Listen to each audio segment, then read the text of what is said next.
What is going on? What is going on? It's your boy Julien Stoutt, licensed personal trainer, licensed PE teacher, world record powerlifter, special education teacher, here to take the fear out of fitness. And we are about to take off, and class is in session. So, good news. I'm back. No technical issues so far. I was having some encoding issues, and it was causing some issues with how I present to the world, and I needed to get that fixed, and hopefully I fixed it. So, for those of y'all who are watching, do me a favor and let me know in the chat whether or not you can hear me, whether or not you are getting everything. Go in the chat and do me a favor and do that, because that way I'll know that you guys can hear me just fine. Because on my end, I sound like me. Sometimes the system makes me sound like a chipmunk, or it sounds garbled. The video is actually, so far from what I'm seeing, it looks like it's doing great. Like I said, do me a favor and in the chat, let me know if I'm coming in clearly to you guys. I would greatly appreciate that, so that way I could move forward with my show. Thank you. I appreciate it. Definitely. Thank you. All right. So, for those of y'all who know me on an more intimate level, I despise hypocrisy. I don't like it when one person gets one thing and another person gets treated differently for doing the exact same thing. Huge problem with that, because I'm all about fairness, 100%. And when this is going to be me redoing this video, because like I said, I did this video earlier and it came out terrible. And not that I want it to be always perfect. I mean, if I make a mistake, it's one thing, but if the quality of the video or the presentation is actually compromised, then I will redo shows over in that particular situation. But hypocrisy, I do not like it. Not a fan of it. I want everything to be fair. Everything you can do, I want to be able to do it too. Whatever you can get away with, I want to get away with it too. If I can't get away with it, you shouldn't be able to get away with it either. Which I'm not going to get into the quote unquote politics of it all, but specifically, I do not like it when people complain about their rights being taken away when they're trying to take away the rights of other people in a very similar fashion, because they believe that the perception of their view is better than the perception of other people's views. I want it to be fair across the board, all right? But with that being said, moving on. You see the title in the thumbnail. It is Attack on Titan. Yes, it's a play on the anime. We're not talking about the anime on this show, but Nyan Brown was a Titan in North Carolina track and field. Young man was winning in a dominating fashion, which is why I'm calling him a Titan. But in the process of all of that, he was robbed of his right to celebrate after being successful in winning a championship or winning a race, the full-on race. Because, you know, there's flights, and then after the flight, there's the final race, and then that final race is to determine who is the actual winner of the race. If you're familiar with track and field track events, right? So for me, specifically, when you watch this video, you're going to get some information. I'm going to play back a video for you. And when you get this bit of information, you're going to understand where my mindset is coming from. And just so you know, there is a small racial component to all of this. I am not going to hide from it. I'm not going to run from it. I'm not going to pretend like it doesn't exist for the sake of other people's feelings. I want to be fair in how I represent this story. But I'm going to give some caveats to show you that I am not just siding with a black athlete simply because they're black. Because I'm be here to tell you, if this happened to a white athlete and it wasn't happening to black athletes, I'll be doing the same exact story on the opposite end. But to be clear also, if the black athlete was violating the rules in a very specific way, then I would be clearly telling the black athlete to eat this, because it would be in violation. And I'm gonna get into that later. But I'm gonna share my screen with you so that way you can see it.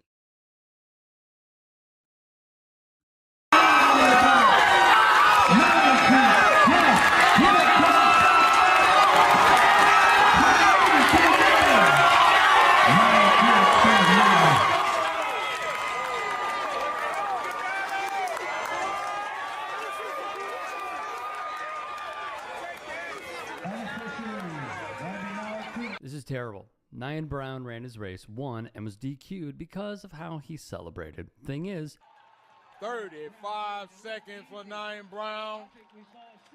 That is a... Now, we know that's already a meet record. 35.96, U.S. number.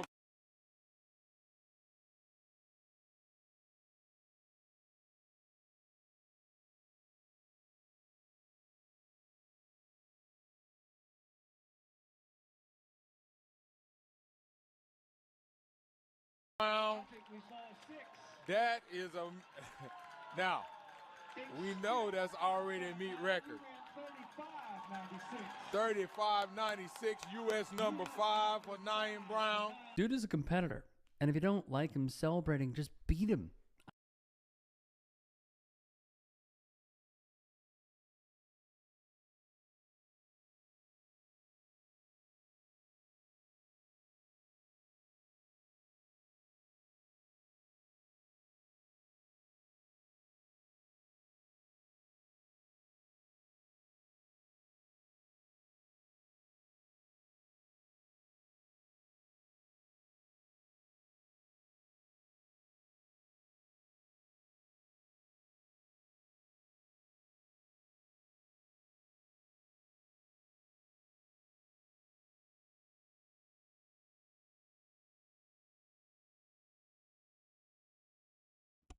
My bad.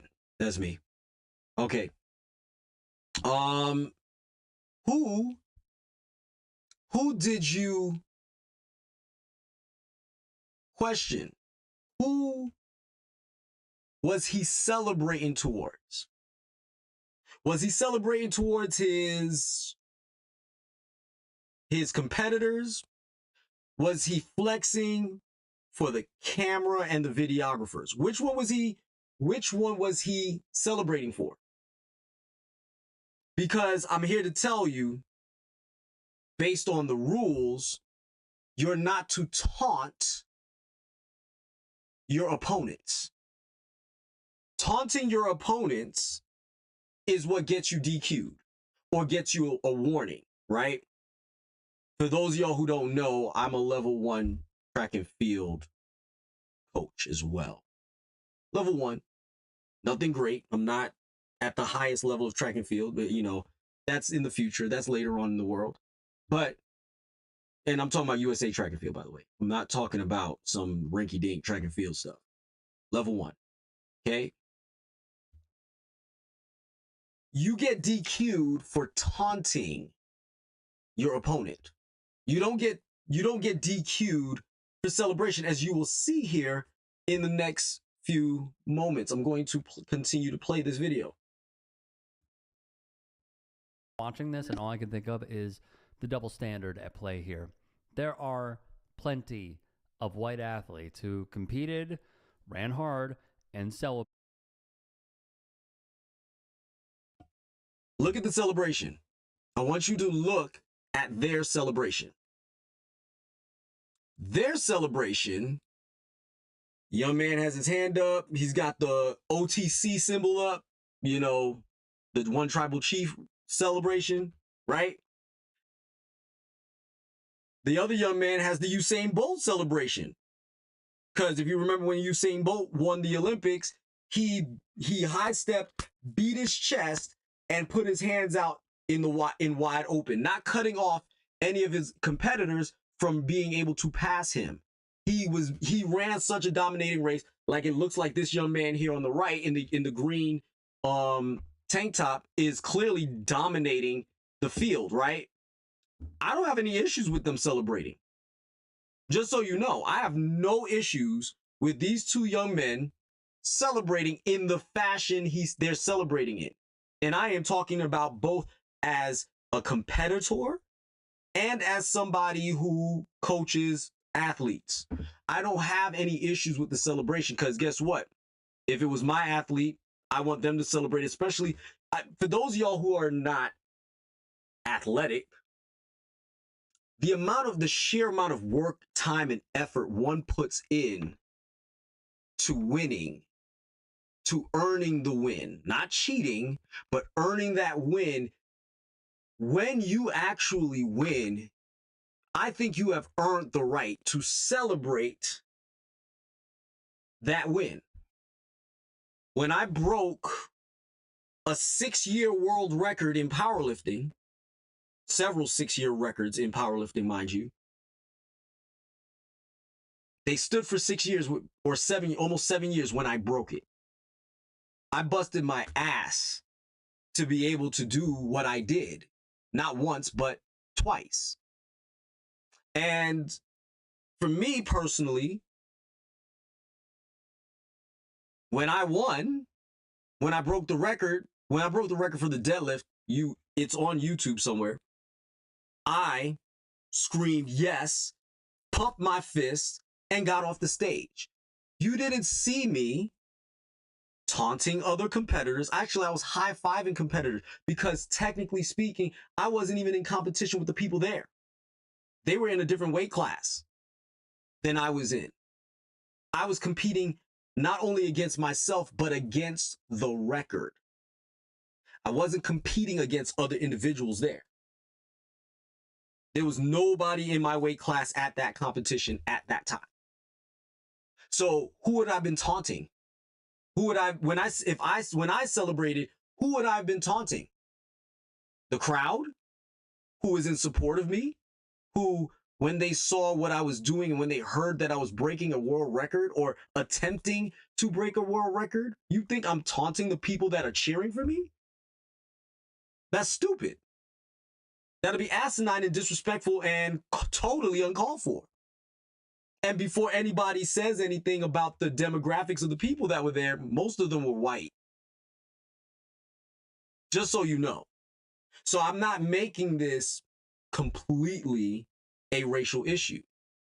I'm trying to show you that there are nefarious people at risk. There are nefarious people at hand that are trying to find something to nitpick about this black athlete. Not to say that, oh, you know, they made it. No, because I'm not here to tell you that white people are racist, because that's not what I'm saying. I'm saying there are a group of white people that are racist. and they will find whatever little nook and cranny to poke a hole into the balloon that is your ego after you have successfully performed at the highest level. That's what I'm saying. Because like I said before, the majority of the people that were there cheering for me were white. The announcer was black. My judges were white.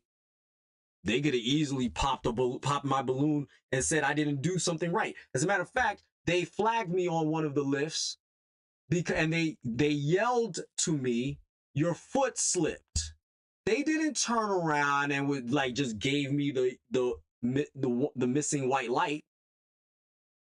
They didn't give me red lights because of my race. I made a technical error. And they corrected my technical error and told me basically to fix it. And I fixed it, and I was successful in breaking those world records.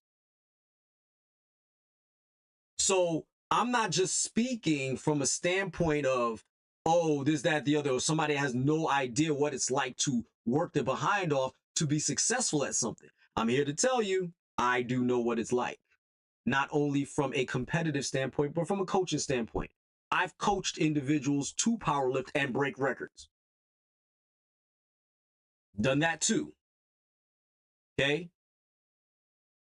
And I will continue to do so in the foreseeable future. My point is, these young men did nothing wrong. Just like Nyan Brown did nothing wrong. He flexed for the camera, which means he's giving a photo op. And then when he turned around, he high-fived one of his teammates. He slap fives with one of his teammate competitors. And then he went and high-fived. If you look carefully, he then went to make the attempt to high-five one of his other competitors who happens to be white. Let's go there. Let's go back and let's watch it again. We know that's already a meet record. 35. High five one, right? Or slap five number one. If he was taunting anybody, you really think he'd be slapping five? But yes, that's a schoolmate, so you would expect him to slap fives with his schoolmate. Now watch this. If you look real carefully,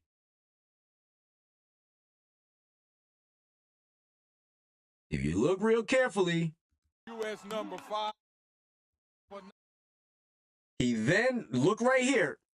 If you look right here, he is shaking the hand of another competitor that does not go to his school.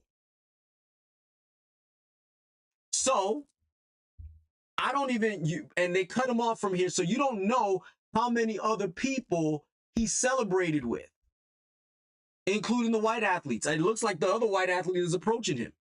You don't get to see if he celebrated with the white athletes as well in respect and solidarity of his success. He wasn't taunting his competitors. I think that would be a cause or a concern for his behavior. I would check my own athlete. If my athlete was disrespecting his competitors. I'd be like, hey man, don't do that. They didn't do anything to you. I mean, I don't care if they were talking. They could have been talking crazy to you before the race. They could have been. Don't do that. I would definitely correct my own athlete. And if Nyan Brown was doing that, I would have checked him. Don't do that. That is not cool. That's not what I taught you to do. You answer the call by winning. You don't talk trash to your opponents in that fashion, especially in a singularity race type of thing. You're racing against the clock and other people, but it's not an ongoing thing like basketball or football. It's a mere matter of seconds. 35 seconds in this particular case. You got time to be talking crazy? I wouldn't. I would ignore you and then beat you. And then after I beat you, every time you start talking, point to the clock. I wouldn't talk to him. I'll just point to the clock. And that'd be the end of it, right? So again, he is celebrating with everyone and he's being respectful to his competitors. So what's the problem? What is it that anybody else saw that would be liable to be warned for a disqualification at this time? I don't see it. Put a 1 in the chat if you don't see anything.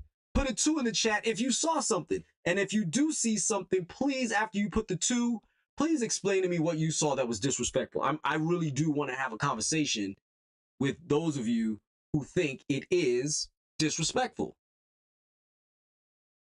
Nyan Brown. Dude is a competitor. And if you don't like him celebrating, just beat him. I'm watching this. Look at the distance. That man had a solid, like... All I can think of is the double standard that was a at lot. play here. There are plenty of white athletes who competed, ran hard, and celebrated. They were not disqualified. Brown was. Now, mind you, these races were in the same competition. The Observer reviewed several photos of other athletes who participated in the state championship Saturday and found many had similar celebrations to the one that got Mallard Creek disqualified. Note, this is the same race. This is the same state competition. This is not some photographs from 3 years ago or a year ago or 2 days or, you know, this is the same competition. Remember that. Backstory from the Charlotte Observer, who added some really good reporting on this subject. With a couple of seconds left in the 4x400 relay, Mallard Creek star Nyan Brown had pulled well ahead of the field on the anchor leg. His victory would be erased with the 2-point edge in total points in the 8A standings, which was held by Durham Jordan, allowing Mallard Creek's boys team to win its 3rd consecutive NCHSAA state championship. Now, if you watch that video, the initial video, you might have been asking yourself, why is he celebrating? Why is he raising his hand? Why is he raising 5 fingers? Well, here's the answer. Well, it was to mark the number of state titles Mallard Creek's boys team would have won in a row with a relay victory, 5 in total, 3 outdoor and 2 indoor, per Mallard Creek officials. So I'm going to stop it right there. Now, if he put the 5, now, if he was running, now this is where I'm going to show you that I'm not being biased here. Okay? If he was running and as he puts up the 5, he's turning his back and putting the 5 up towards his competitors or waving bye-bye with the 5, that would be grounds for, if this, I'm not counting the first race because the first race is totally not even worthy of a warning. That would have been a warning. The last one would have been a warning. And then if he was being petty and disrespectful, yes, I would have been like, you're being warned. You do that again. If you do that again, you're disqualified. You understand me? Do not, and I'm talking about as an official, do not ever let me catch you doing that again to anyone. That is disrespectful. Do you understand me? Yes, sir. And that if he responded with yes, sir, that'd have been another thing. Or I would have went to his coach as the official and said, hey, your runner was mocking and taunting the other athletes. Please tell your athlete to knock it off, or please tell your athlete from refraining from those types of celebrations because that's disrespectful to the other competitors and the families that are watching in the stands, right? I would have said it as an official. I don't care about his race. I would have said it regardless. Black, white, Hispanic, Asian, doesn't matter. If he would have waved, if he would have put the 5 up behind him or waved or said bye-bye or whatever like that, then this would have been where I would have done something about it. I would have said something about it and I would have made it clear if he does it again, he's disqualified. Do you hear me? Coach, do you understand me? Yes. Move on. We're done. Right? And that was when he was officially disqualified. Thus, rather immediately, the 10 points Mallard Creek would have received for a first-place finish was changed to... Now, Brown is showing maturity beyond his years. Many would air their grievances. Many would go after the official. They would want to dox the official, etc. What he is doing is putting out statements on his personal Instagram like this. On May 16th at the NCHSAA 8A State Championship, I ran the final 300-meter hurdles race of my high school career and broke the long-standing state record set in 2007 by Spencer Adams. The previous record was 36:04. I ran... So, you're telling me this young man broke the record by 8/100ths of a second.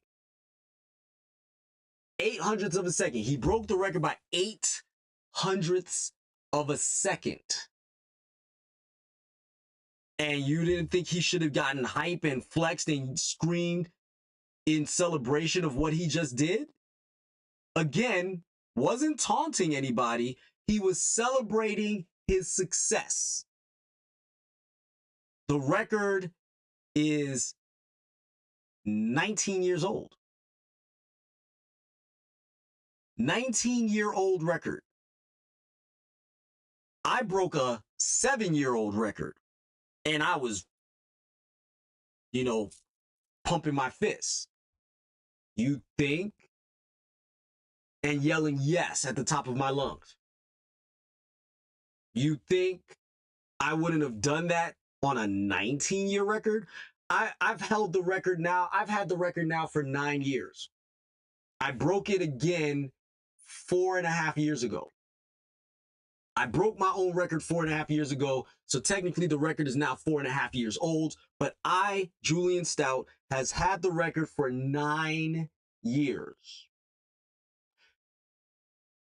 You don't think if this record lasts another 10 years, you don't think that the individual that breaks that record doesn't have the right to celebrate breaking those records? Squat, deadlift, and overall, by the way, if you're wondering. Squat, deadlift, overall.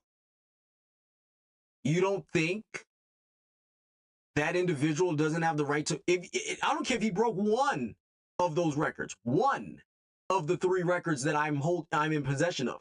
If he broke one of them, you don't think he has the right to celebrate? And I'm saying he specifically because it's the men's division. You don't think he has the right to celebrate? I'm here to tell you, they do. And then, don't let it be that they broke all 3. They broke all 3? Dude, party like it's 1999. Go off. Not be respectful to me because I held the record before. I mean, I'm not saying pay me any reverence, but I'm saying, don't talk trash about who I was. But you don't celebrate, dude. High five everybody in the building. Do a dance. I don't care. I'm happy for you. Because I'm not competing on that level again. And I mean, I'm not going to be in that age group. And I'm also not going to be in that weight class to do that ever again. So, with that being said, take the record and enjoy it. Especially if you broke it. My record is meant to be broken. Somebody's going to work their behind off at some point in time in their 40s and break my record. And if I ever get to see it happen, or if I ever find out that it happened, I will congratulate that individual. That's all I'm saying. So, 35.96. Right before settling into the blocks, I remember thinking to myself, dang, I can't believe I got it. I can't believe I did it. I truly believed I was about to break the state record. When I crossed the line, My celebration was loud and emotional. I celebrated with my teammates and dapped up my opponent because it was one of the proudest moments of my life on the track. You see what I said?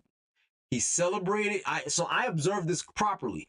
He celebrated with the first person that was his teammate, and then he dapped up his opponent. Does that sound like an egotistical, maniacal athlete to you?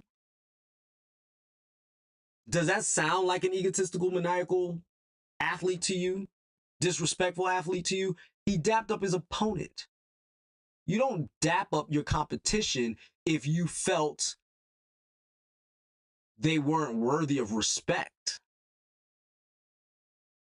Whether they won, whether they lost by a narrow margin or by some of the greatest margins on paper, that doesn't mean they are not worthy of your respect. And this is why I wouldn't have said anything to him for being demonstrative about his celebration. He broke a 19-year record.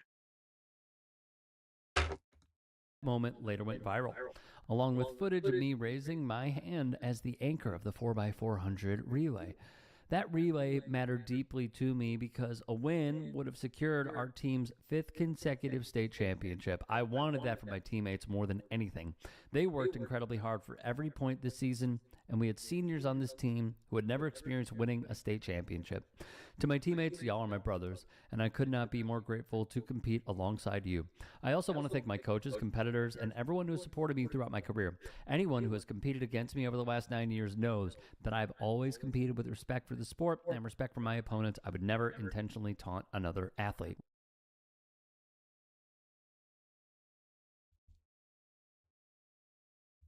And I'm here to tell you,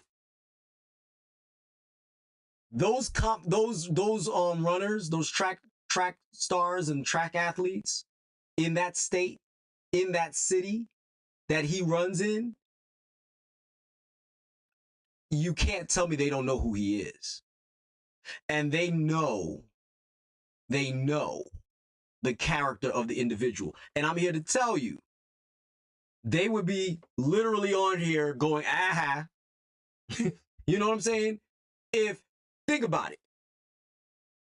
I also, just so you know, I also play a card game called Yu-Gi-Oh! For those of y'all who don't know. And in me playing the card game, let me explain something to you. There are players that are far superior to me in this game, regardless of decks that they're playing with, right? Far superior as players.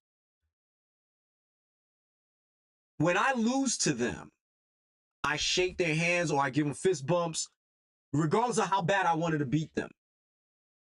Some of them have been fierce rivals of mine, where I desperately want to beat them every time I play them, right? To prove that I belong, right? And there's been a few times that I've won, and I wanted to beat those individuals badly, right? And I beat them. Best 2 out of 3. I didn't get up taunting them. I didn't get up acting the fool. First of all, I'm 49 years old. But even if I wasn't 49 years, I'm the same dude I've always been. That's not changed. If I won at 13, if I won at 17, if I won at 37, if I won at 47, I would have done what I've always done. I would have either attempted to shake your hand or fist bump you and tell you good game. That's what would happen every single time. So I've beaten those people, some of those people. And because of my demeanor when winning and my demeanor when losing, some of those fierce rivals, we now converse after games, whether I won or lost. Hey, what do you think I did wrong here? What did you really have it all the way through? Yeah, I had it. I saw you were trying to work your way out of it, but you weren't going to get out of it. Can you show me why? You know, not in a disrespectful way, but can you show me why I wouldn't have made it? And then they show me and it's like, oh yeah, I wouldn't have made it. Yeah, I lost. I lost flat out. I knew I had it the minute I drew my next card. Cool. That's not disrespecting me. That's letting me know that the card that they needed to overcome what I set up came to them at the most opportune time. Sometimes I ask questions like, hey man, prior to you playing this card, did I give you, when I tried to play through your trap, did I give you the card that you needed to beat me, or did you already have all that you needed to beat me with? I had all I needed to beat you with. Can you show me? And they'll work, and if they're cool with me, they'll work their way through to show me, when you did this, at this point, I would have done this, and then I would have done this, and then I would have flooded the field, and I would have overwhelmed you, and I would have won. Cool. No ego there. I would have lost. That's the end of it. Now, if I find out that they kind of got lucky, they were like, yeah, I luck sacked you. Sorry. I did get lucky. Or they'll turn around and say, hey, you made a critical error at this play. If you didn't do this, I would have lost. I've heard that too. And when you have respect for your opponents, when you have respect all the way around for everybody's competing, guess what? People start liking you and respecting you, right? And even whether you're that badass or whether you're that lucky, they still will respect you because you're not an egotistical, maniacal douchebag. You celebrate the win, but you respect your opponent. So like I said, I am very sure. I'm willing to bet the farm that the state of North Carolina knows him to be a respectful athlete and individual in competition. I want you to remember that.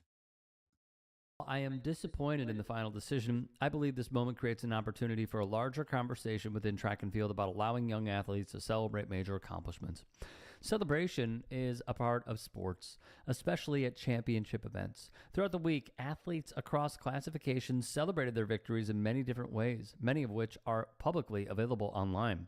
I am happy for those athletes, and I believe they should be able to celebrate those moments. I will continue learning from this experience, and I hope conversations like this help create clearer expectations for how young athletes can express joy in meaningful moments. Thank you to everyone who has supported me throughout this experience. I hope you will continue to support me next season as a member of the NC State track and field team. There were also a lot of rumors circulating.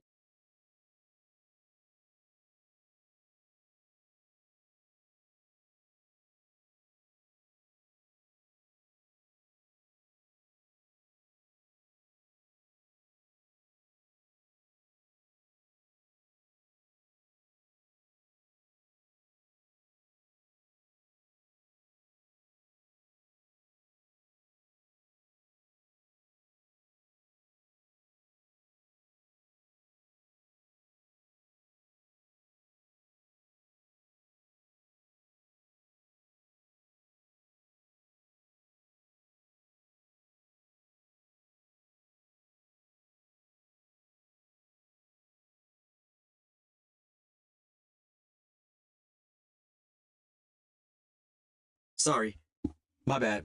I was off. Does this celebration look familiar to you?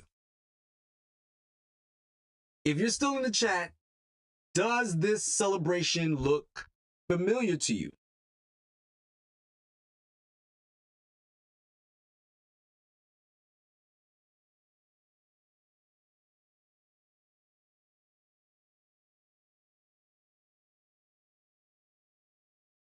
Does this celebration look familiar to you at all?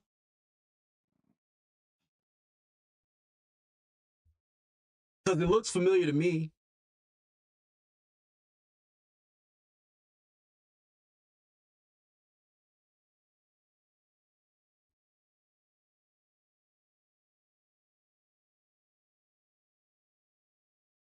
Let me come out of this screen. And then what I'm going to do is I'm going to hide my screen for me for a second while I type this in, because I don't want to give it away to you yet.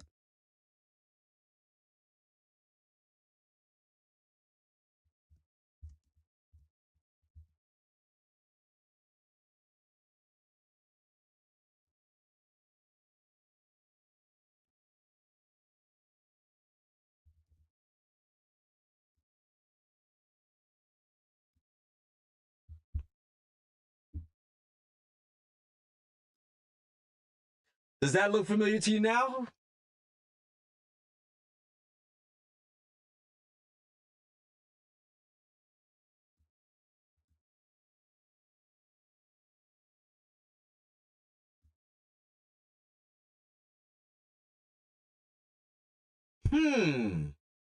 Looks awful familiar now, doesn't it?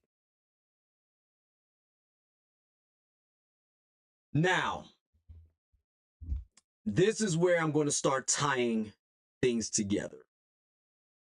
As you know, Shedeur Sanders is a very divisive figure in sports right now. Is he not? Some people call him a Nepo baby. He's riding his dad's coattail, which is ironic because, like, every athlete that is the son of a former athlete is riding the coattails of their parents.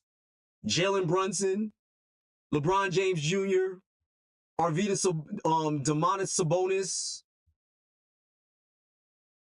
Ron Harper's son, who plays for the San Antonio Spurs right now, the Barry brothers.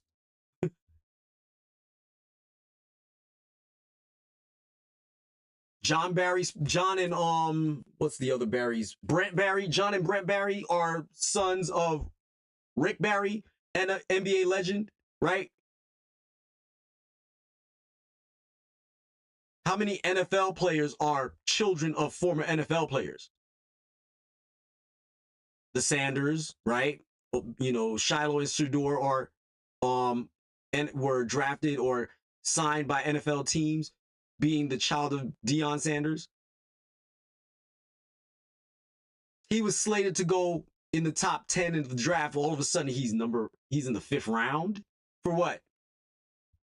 Because he's confident, not cocky. For those of y'all who arrogance is a self-inflated ego that believes that they're in their own hype so much that it is not warranted. You haven't earned the right to have this ego.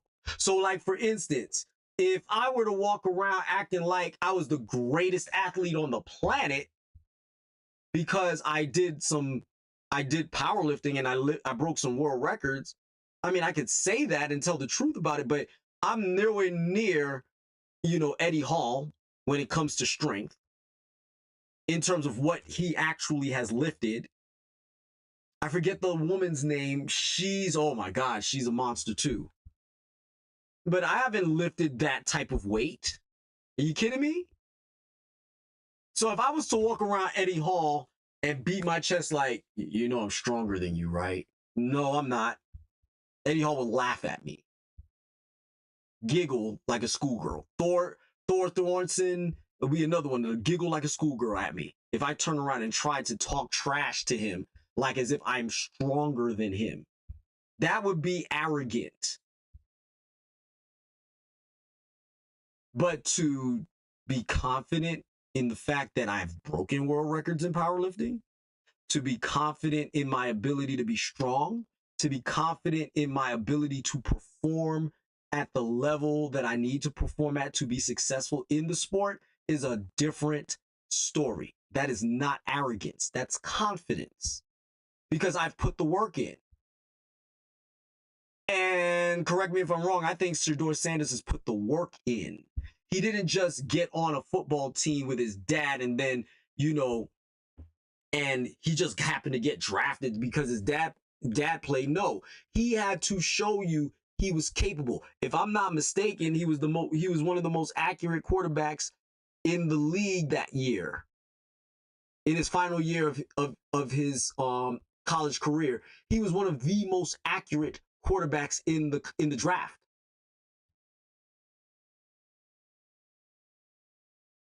High completion rate, low interception rate on a team with a very bad offensive line, and he still performed at that level. So what does it tell you he's capable of doing with a decent, or if not great, offensive line?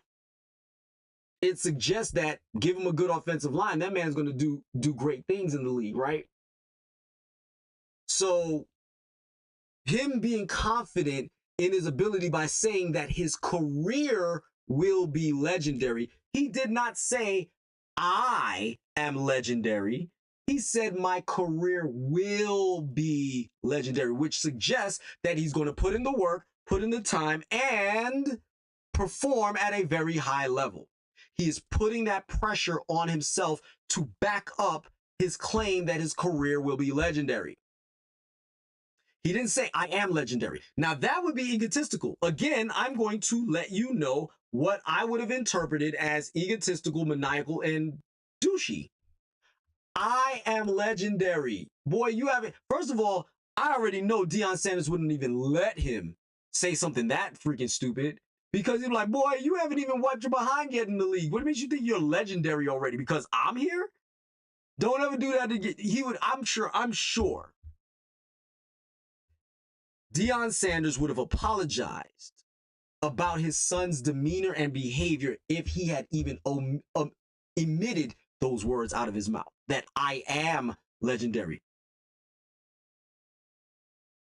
And everybody else would have been on his case too. But let me tell you, there is a racial component to all of this, because nobody said anything to Johnny Manziel and him celebrating. Nobody says anything to Baker Mayfield when he celebrated. Nobody said anything to Tom Brady prior to being the GOAT.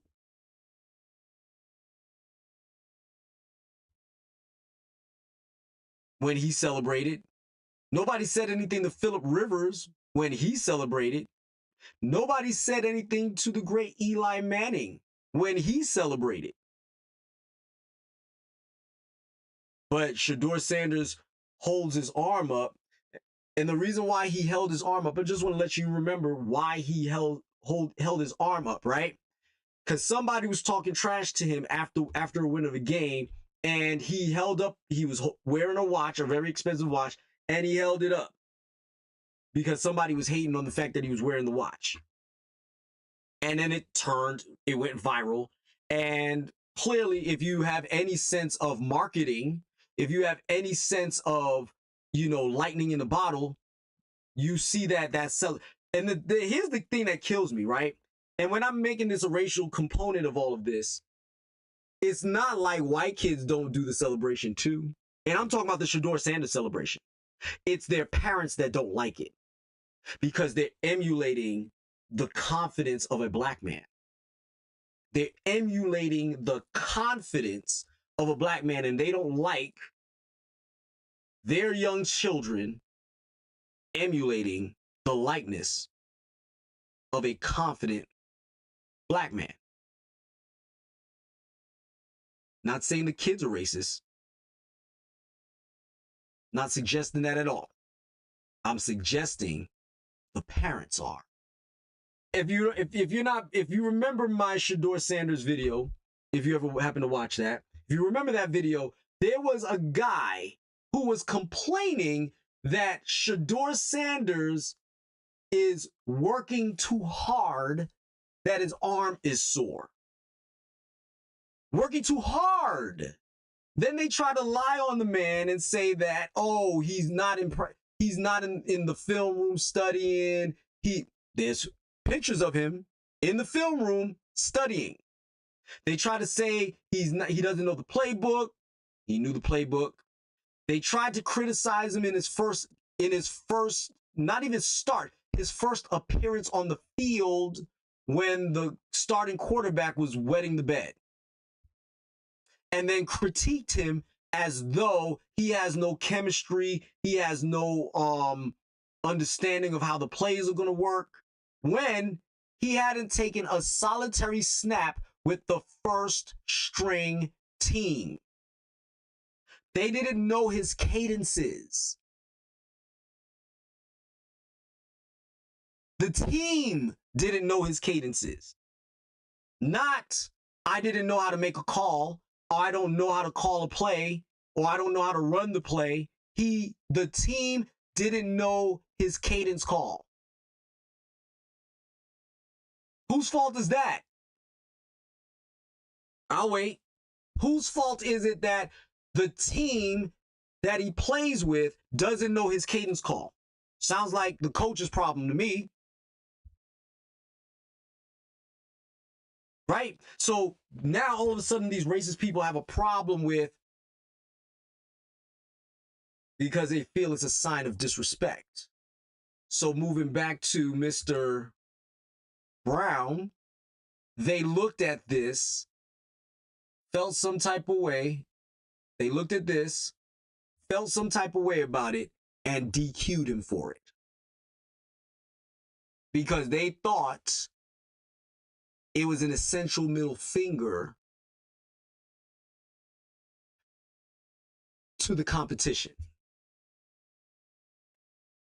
Now, here's the thing. If anybody can talk about this subject matter, it is Chad Ochocinco.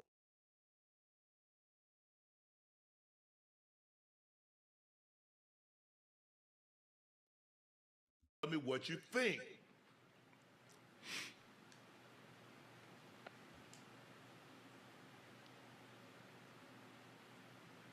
All he did was put his hand up, man.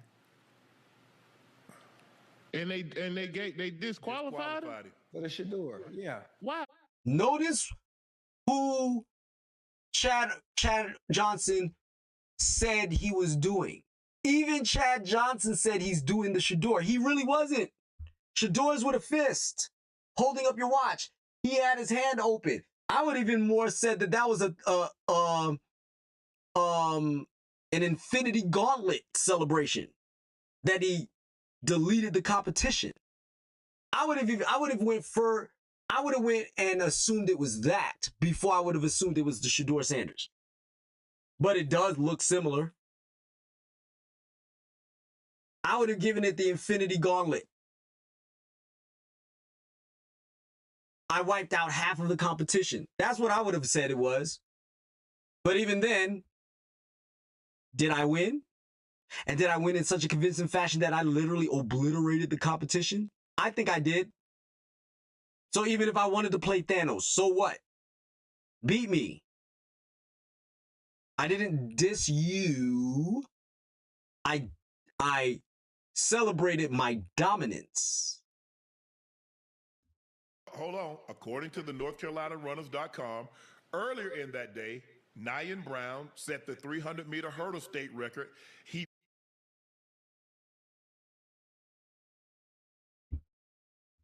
He flexed to the photographers beyond the finish line in a celebration that received a warning for taunting from the officials. Go back to the beginning of this show. Show me who he was taunting in the video. I'm sorry, you don't dap up people you're taunting.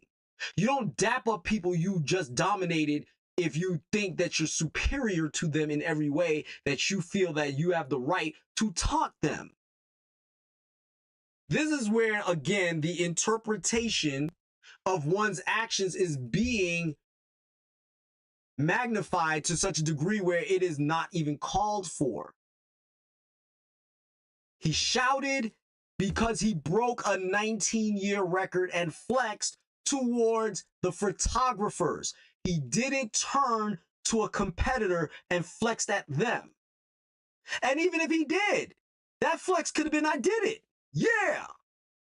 How is that disrespecting them? Now, if he said, yeah, boy, what?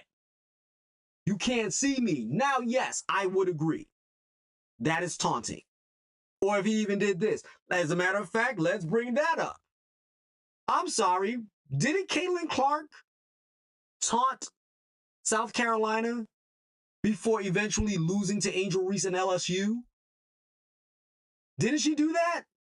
Did anybody reprimand her and say she was being disrespectful to her opponents? No. But the minute Angel Reese did it back to her after, when beating her, when about to beat her, the game wasn't over yet, but it was clearly over. And she looked at her and did this. She was reminding her to not do that when you think that you've got the game locked up, because somebody could easily do it back to you. Right? Don't like it, don't give it, right? That's what my grandmother used to say. If you don't like it, don't give it. So if you gave it, now I could see, and then shout out to Caitlin Clark for this, because she didn't react to it. She might be mad on the inside. She might hate Angel Reese with a passion because of it, but she didn't react to it. She took it in stride. And as a matter of fact, when she got on camera and they asked her about it, she said, she's giving me back what I gave out. It's all good. It's not a problem. Even if deep inside it is a problem, it's not a problem it wasn't a racial problem. It was a competition problem. It was the disrespect you showed your competitors. And now you're being disrespected back. Eat it. Well, guess what? Everybody was crapping all over Angel Reese, talking about she was distasteful and disrespectful and this, that, the other. And it's like, did you miss when your golden girl did it? Again, I'm about fairness. If you didn't call, now if you called out Caitlin Clark for doing it, and then Angel Reese did it, and you called out Angel Reese for doing it, guess what? You're not a hypocrite. And I'm not going to say anything. As a matter of fact, I wouldn't even bring it up because everybody's being called to the mat. But guess what? You didn't. You were hypocritical in the worst way. So because you were hypocritical in the worst way, I'm calling you out. Whether your intent was racial or not, you left it up for interpretation. And since it's a white athlete you celebrated for doing it and a black athlete you denigrated for doing it, I'm calling it racial. Cry in the car if you have a problem with me pointing that out.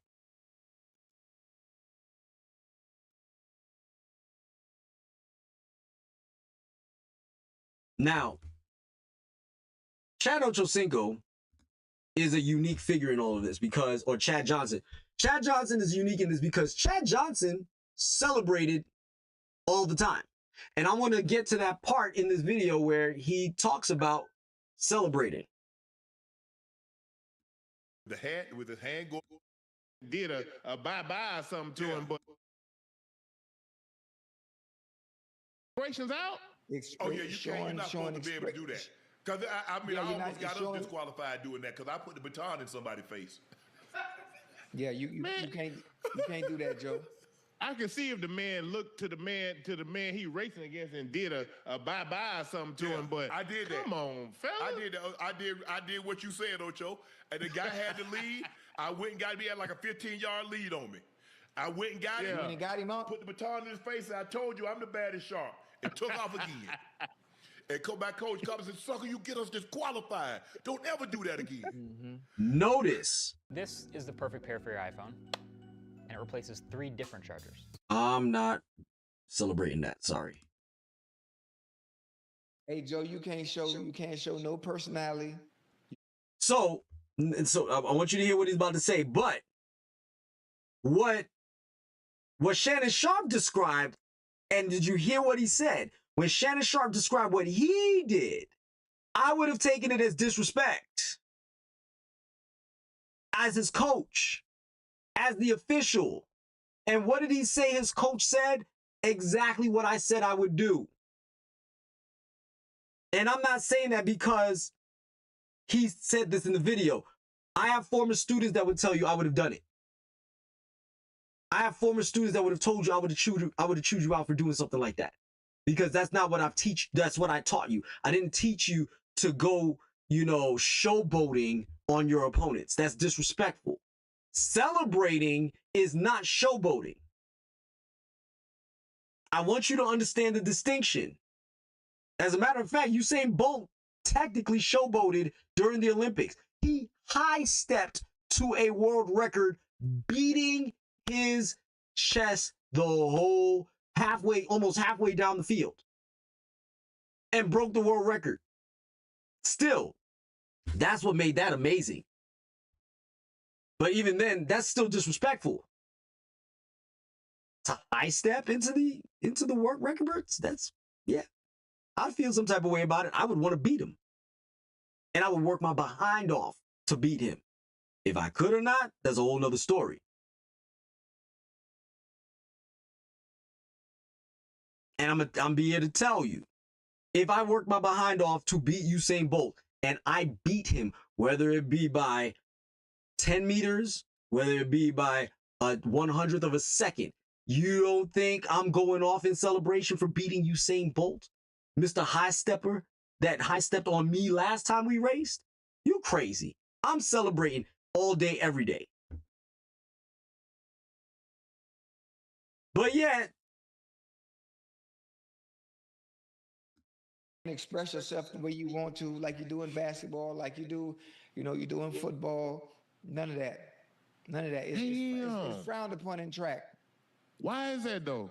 Hey, I don't know. That's a good. That's a good one. My daughter got in trouble like that. Be faster. Keep me from catching you. For real. Listen, I can see unsportsmanlike conduct. Like I just said, if you look at your opponent, you wave at him. But bro, I run, I do like this, I put a hand. And I'm in front of you, Joe. Hey, all he did the Shador. That's all he did. It wasn't like he was like beside him and did that. I'm in front of you. Yeah. He don't even know what I'm doing. Right. Hey, that's crazy. But the rules are the rules. Oh, look at Ocho. Bro, they got yeah, oh, look at Ocho. The rules are the rules. And there's a reason why, Shannon Sharp is reacting that way. The rules are the rules. Damn that. The man that broke the rules all the time. Come on, man. Hey, well, Joe, I ain't follow the rules. See, it's different. It's different. Now, when I think about the NFL, them rules, them was garbage. I ain't like them rules, so I wasn't following them. Now, track, that's a different ball game. So let me explain to you what he's talking about, right? Chad Johnson was known for his celebrations, right? They weren't over the top in the sense of like they were disrespectful, but they were entertaining celebrations, to be honest with you. So at this point in time, this was like the sensitive era of the NFL, right? Where if you celebrated, oh, you got fined. And it was like, for what? Everybody watched football for the celebrations. Everybody knew what the Icky Shuffle was. Everybody knew the Dion High Step. Everybody knew, I forget who did this, but he would turn around and take the football and just go like this. Everybody knew those celebrations, right? Or the Jamal Anderson, the Dirty Bird, when he go, and then all of that. Yeah, the Jamal Anderson Dirty Bird. I'm sorry, you wanted to see it. The Mile High Salute. Anytime, Terrell Davis scored a rushing touchdown or scored a touchdown, he would stop, give the Mile High Salute, and go about his business. What is the problem? We wanted to see that. We wanted to see it. So then all of a sudden when Chad Johnson did his celebrations, it was a problem. And he thought it was a stupid rule. And I agree with him. It was stupid because football developed itself based on individual celebrations. Some athletes just didn't do it.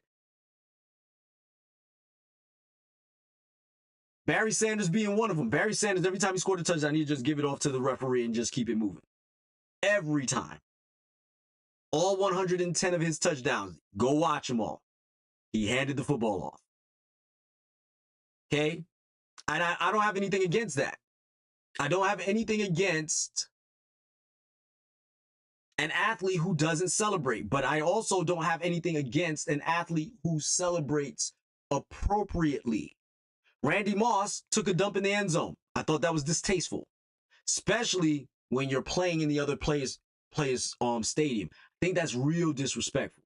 He got fined for it. I think he deserved it.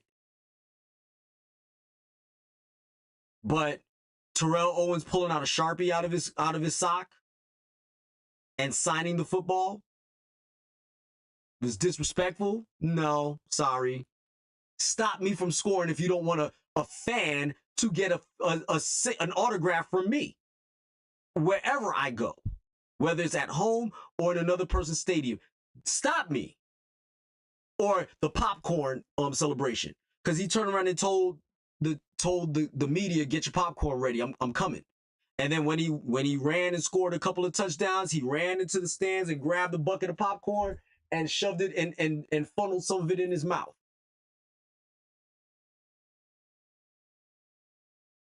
Number one, I think that's good marketing and it's clever.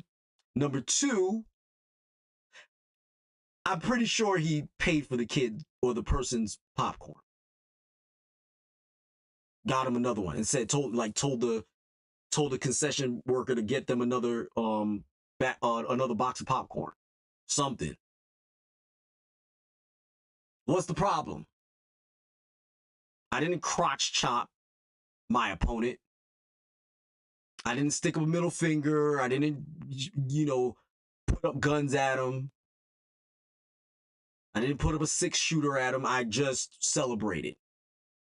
Chad Ochocinco Chad Johnson had a celebration where he put on a coat that said Hall of Fame 2000 ? I think that was brilliant because the man put up Hall of Fame type numbers. He wasn't a head case. He was very smart, very measured, very brilliant. He liked to motivate himself by telling you what he intends to do to be able to be effective on the football field. He never disrespected his opponent in the sense of, this guy that's covering me today, I'm burning him. He would turn around and say, I'm getting 120 yards. If I don't get 120 yards and 2 touchdowns, you could call me a monkey's uncle. Or you could turn around and call me, like when he called himself Chad Ochocinco. And guess what happened? He didn't get the score. He didn't get the numbers that he said he was going to get. And what did he do the next week? Put Ochocinco on the back of his uniform out of respect for Hispanic Week of the NFL. And he said, if I don't do it, you call me Chad Ochocinco. Google it. I remember it vividly. And then he came out the next week and it said Ochocinco on his uniform. And then before he stepped on the field, he had Carson Palmer rip it off and showing his actual last name. And what did the NFL do? Fine him for not being in uniform. And then what did Chad Johnson do? He changed his name to Ochocinco.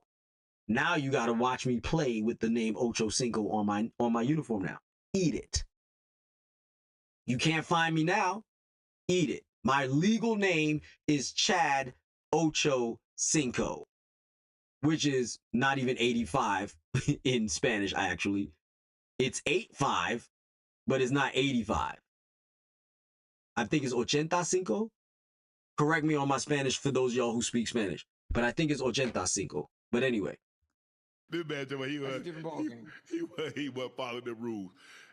Hold on, they kind of took a little bit of celebration away in football, didn't they? No, they let you can celebrate with your teammate because when Ocho was in, you had to celebrate by yourself. If somebody came in, it was called a team celebration. They threw a flag. Now they'll let the team celebrate. You just can't have props, or it can't be excessively long. Props or excessively long. And my thing is, what's wrong with the props? Ezekiel Elliott, as he is the bane of my existence as a Giants fan. That man used to run through us like a hot knife through butter, right? Run hundreds of yards on us, right? And when he scored a rushing touchdown, what did he do? The man ran into the end zone, especially when he was in Dallas, ran into the end zone and jumped into what? The Salvation Army kettle. That was on the sidelines, a big old giant one. Just jumped in and then pop out like a little Jack in the Box. Again, did I like seeing him do it? No, I'm a Giants fan. I hate it. Hate Cowboys, especially entertaining to Cowboys fans across the world. It's entertaining to them. Why am I, if I don't like him doing it, stop him from getting in the end zone, in all seriousness. That's how I would feel about it. And if I can't stop him, keep doing it until we get tired of seeing you do it and we could actually put a muzzle on you. Put a hat on you. Until you sit your behind down, you ain't scoring on us no more. Good luck. You ain't scoring. Oh, you thought you had a touchdown. You don't. Do that. But don't be, damn, yeah, he scored a touchdown and he's jumping in the kettle. I don't like it. Can you make it stop? No. Can you tell him to stop? No, stop him. Get your balls out your back pocket and stop him. And if you can't, shut up. And I'm telling you, I don't like the Cowboys.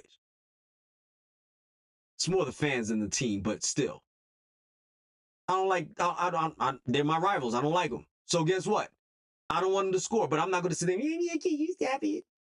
I don't like when you jump in the kettle. It's disrespecting us and it's making me feel bad. Stop it. Stop. For the love of God, stop. Soft. All right. I've been on here for a minute and I'm getting hungry. So, guys, let me land this plane. Whoa, I turned me off. Let me land this plane. If you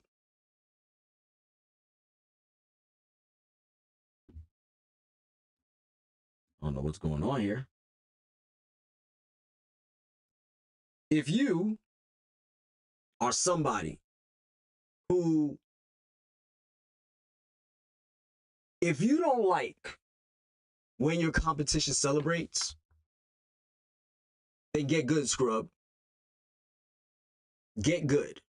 Because you are just salty, and I think that's actually poor sportsmanship on your part. Because you can't stop somebody from winning. You want to stop their joy in any way, shape, or form possible. I call that a hater. You beat me. Celebrate. If I don't like you celebrating, guess what? I need to beat you. Seriously. In anything I do, if I don't like you celebrating at my expense because you beat me, even if you beat 4 other people, 5 other people, 6 other people in a race, and I don't like you that you beat me, whether you beat me by 1/10 of a second, 1/100th of a second, or by 10 meters, it doesn't matter. If I don't like it, beat you. And if I can't beat you, yeah, I'm gonna be that dude on that video that's talking about, yeah, man, I hated every time that mofo celebrated, but you know what? Couldn't stop him because he's that damn good. Respect to him and the hard work that he put in to being the best athlete on the floor that day and those other days and those other years or whatever, however that scenario goes, right? Be the better sportsman and allow people to revel in the joy of their hard work and their God-given talents. I don't think there's anything wrong with celebrating, but I do have a problem with cocky. I do have a problem with arrogant. I do have a problem with actual disrespect, not your perceived disrespect. You perceive it to be disrespect because you lost. You're a wimp. You're soft. If that's how you feel. I'm talking about taunting me. Don't taunt me. I would respect you more for winning and being modest in your celebration. I mean, even if you celebrated and I don't like you celebrating, you were modest in your celebration. But the minute you start taunting me, we might have to fight. Legit. Because you're taunting me. You're not winning with some level of decorum and grace. But if you won and you broke a record, so like, say for instance, I'm a football player and you just ran for the most rushing touchdowns in NFL history and you celebrated.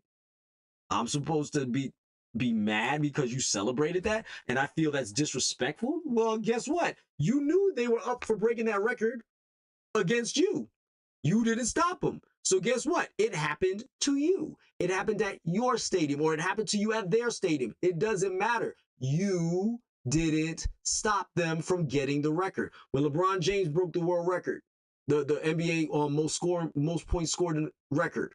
I forgot who he scored it against, but guess what? If they didn't like that fact that the game stopped and celebrated that, don't let him score it.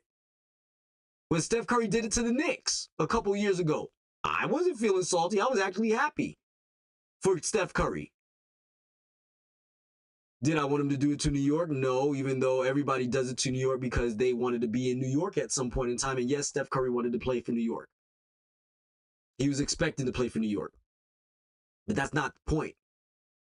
The point is he did it to New York, and I was happy for him. Of course I wanted him to be a Knick. I was begging him to be a Knick. But he happens to be a Golden State Warrior, and he happens to get the record on the New York Knicks. He's the greatest shooter ever. Where's the shame in him getting that record on us? There's no shame in that. So for those of you individuals out there that are too weak, too soft-minded to accept defeat when it's presented to you and either learn or grow from it, you are the problem. And to the officials that are not calling it down the middle and calling balls and strikes for what it actually is, shame on you, because you're making the sport of any kind less fun to participate in, less fun to be around, and therefore it makes the sport boring and nobody wants to compete in it. And then if nobody wants to compete in it, what else do you think happens? Nobody wants to watch because you can't celebrate. Even in golf, you get to celebrate Tiger Woods with the fist pump. And you really think, come on, man.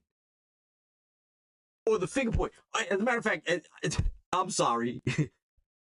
Even though he was showing good sportsmanship, I think it was the most disrespectful. I'm going to pull it up real quick before I get off this page, because I'm going to find it real quick. And when I find it, you're going to see what I'm talking about.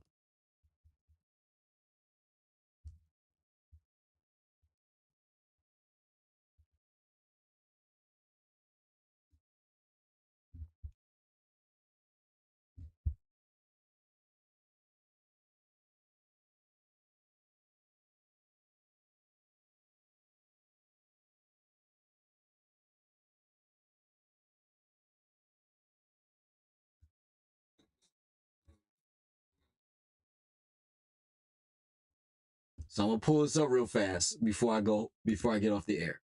Watch this.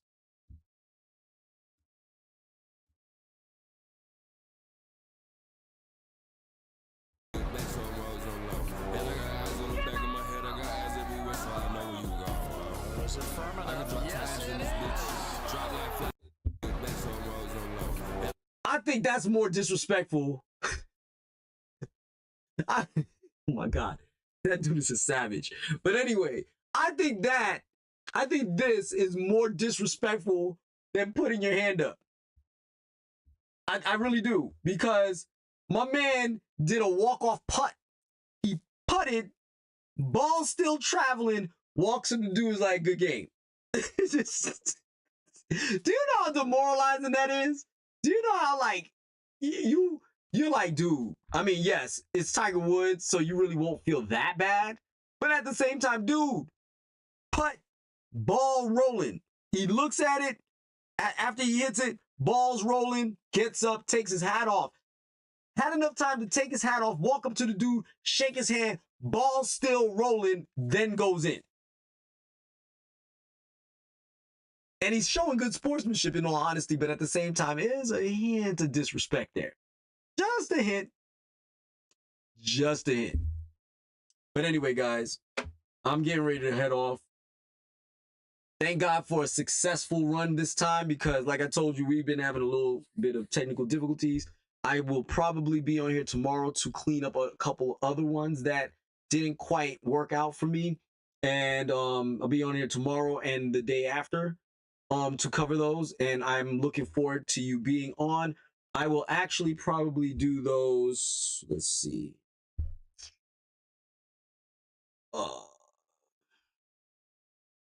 Tomorrow workout. Get back. I'll probably be on at about 4 o'clock. I'll be on at 4 o'clock my standard time. So if you're on the East Coast, that'll be 6 o'clock your time. If you're on the West Coast, that'll be 12 o'clock. 2 o'clock your time. I will be on at those times, and if you're Central, obviously that'll be 3. That'll be 5 your time. So for those of y'all who are watching, I thank you. I appreciate it. Don't forget to like, subscribe, share. Follow me on Facebook, Instagram, and on YouTube. Have a nice day. Be the best you. Class is Stoutt.